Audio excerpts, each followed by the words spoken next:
자, 누설 검사입니다. 누설 검사는요, 누설 검사는 얘는 전 관통 결함 찾는 겁니다. 누설 검사는 관통 결함이에요.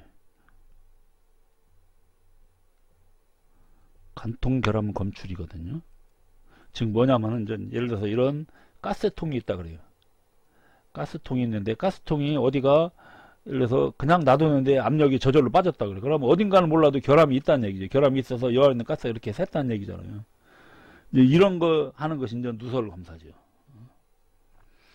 자, 그래서 누설 검사를 실시하는 이유 보면은 재료의 누설 손실되는 걸 방지한다. 그 다음에 돌발적인 누설에 기인하는 유해 환경 요소를 방지한다. 그 다음에 표준에서 벗어난 누설유라든지 또는 뭐 부적절한 제품, 그러니까 결국은 전부 다 뭐냐면요, 누설이 돼서 나가는 거를 찾는 겁니다. 그래서 이런 거 있으면 전부 다 검출해서 이제 뭐 폐기 처분하든지 해야겠지. 누설 검사 방법은 여기에 사용하는, 그러면 이 누설이기 때문에 말 그대로 전부 다 기체를 이용하는 겁니다. 기체가 이렇게 빠져나갈 때, 자, 우리 가장 뭐 기본적인 누설 검사를 보면요, 예를 들어 우리 타이어 펑크 났을 때 어디가 펑크 났나 잘 못 찾으면 어떻게 하죠?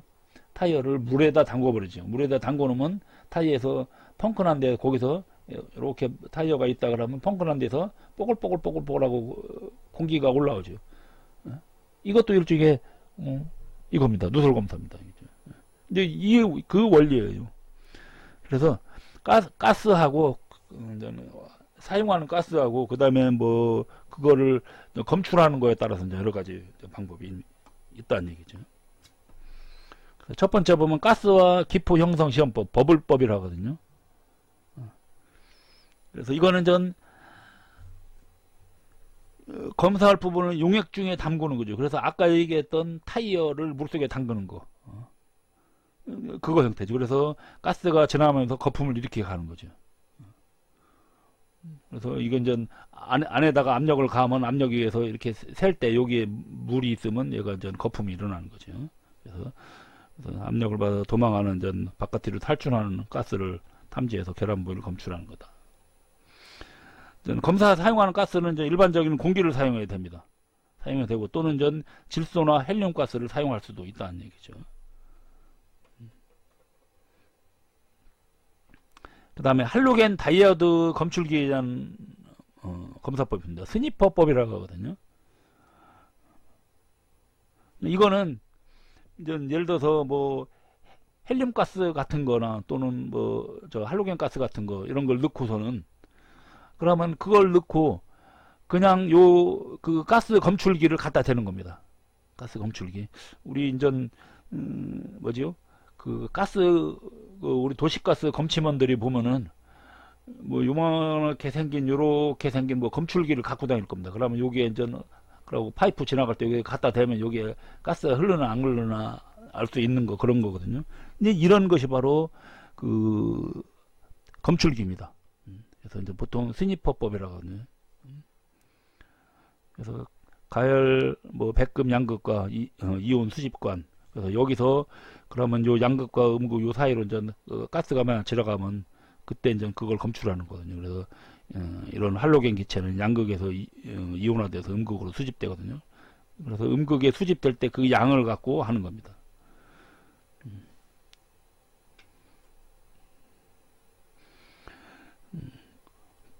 그래서 이제 요게 이제 이 양에 따라서 어떻게 돼요? 그 양에 따라서 만약 이제 음극에 수집되면은, 많이 수집되면 전류가 많이 흐르겠죠.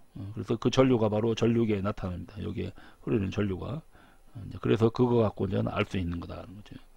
그러니까 만약 이런 여기에 전류가 흐르지 않으면 어떻게 돼요? 이건 이제 측정할 수 없다는 얘기죠. 그러니까 측정이 안 된다는 얘기는 안 나왔다는 얘기죠. 그래서 얘는 전 할로겐 기체를 사용한다는 얘기죠.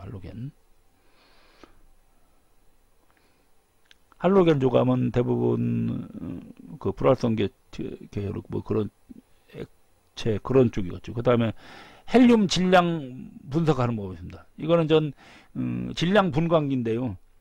그 공기 자체의 질량을 측정하는데 특히 전 헬륨에 민감한 그 뭐 분광기를 사용합니다. 이것도 역시 그래서 뭐 스니퍼법이라고 하는데, 근데 여기하고는 틀린 게 얘는 할리겐 다이오드 검출기라 그러면 헬륨 질량을 직접 측정하는 거다. 이것이 훨씬 더 감도가 높아요. 감도가 높고, 그래서 이제 매우 작은 구멍, 아주 작은 구멍 통해서 조그맣게 흐르는 헬륨이라도 조금만 있으면은 헬륨의 질량이 공기하고 질량 차이가 많이 나거든요. 그러다 보니까, 그러고 또 요 분광기가 헬륨이 조금만 있어도 바로 검출을 가능하기 때문에 그런 거죠. 그래서 그러고 이제 다른 기체 혼합물 중에 혹시 뭐 헬륨이 이 안에 혹시 뭐 예를 들어서 가스통에 뭐 다른 기체가 있다. 근데 다른 기체가 흐르는 것 같다. 그때 이제 여기다가 헬륨을 같이 넣고 해도 헬륨이 조금만이라도 흘러나오면 바로 검출이 가능하다는 거죠. 그 다음에 누출의 위치나 존재 여부를 탐지할 수 있는 반정량식 방법이죠. 그러니까 얼마만큼 흘러나는 모르는 겁니다. 그러니까 어느 위치에서 흘러나는 그거는 알 수 있어요. 그러니까 누출의 위치나 존재 여부는 알 수 있어요. 근데 얼마만큼 많은 양이 흘러나는 그거는 모르는 겁니다. 양은. 그 다음에 또 헬륨 질량 분광법도 또 후두법이라는 게 있어요. 후두법.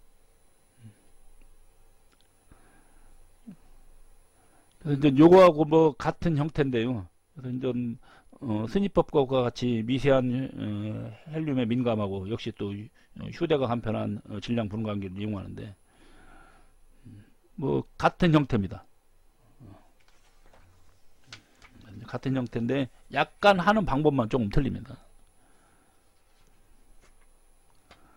그 다음에 이제 누설 시험에서 이제 좀 중요한 게 요거죠. 검사 방법은 요 정도만 하면 되고요.